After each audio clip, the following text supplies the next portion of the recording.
Jagannath, and I'm an associate professor here at the Neuroscience Department at the University of Oxford.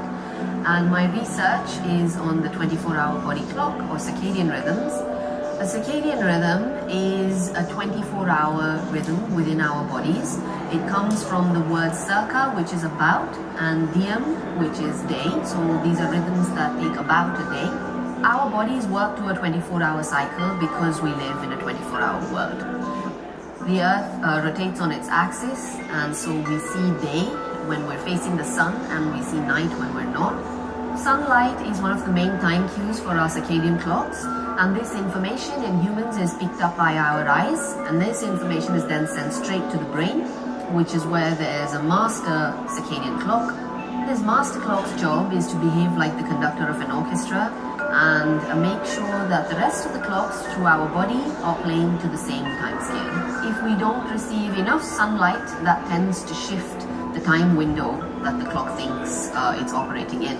And that can have some health consequences because we tend to then do the wrong things at the wrong time of day. In the short term, these could be things like feeling hungry at the wrong time, craving sugary foods, being irritable. In the longer term, a lot of the consequences of disrupted rhythms are coming out of studies on shift work, where we know now that shift workers are at an increased risk for diabetes, for obesity certainly.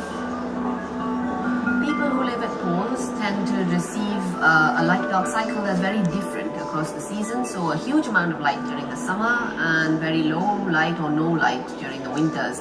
And this has an impact on their clocks, certainly, and also on the downstream consequences of what the clock is regulating. So for example, seasonal depression is a big phenomenon at higher latitudes, where at winters when there's not enough light, you see changes in mood.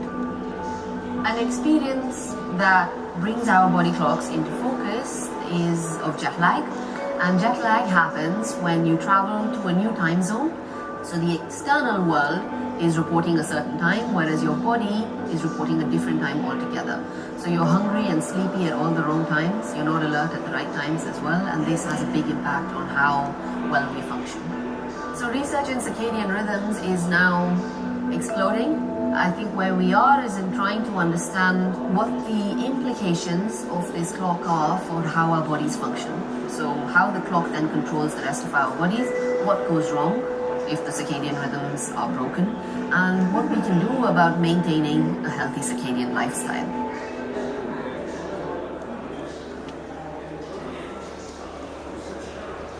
I'm Aarti Jagannath, and I'm an associate professor here at the Neuroscience Department at the University of Oxford, and my research is on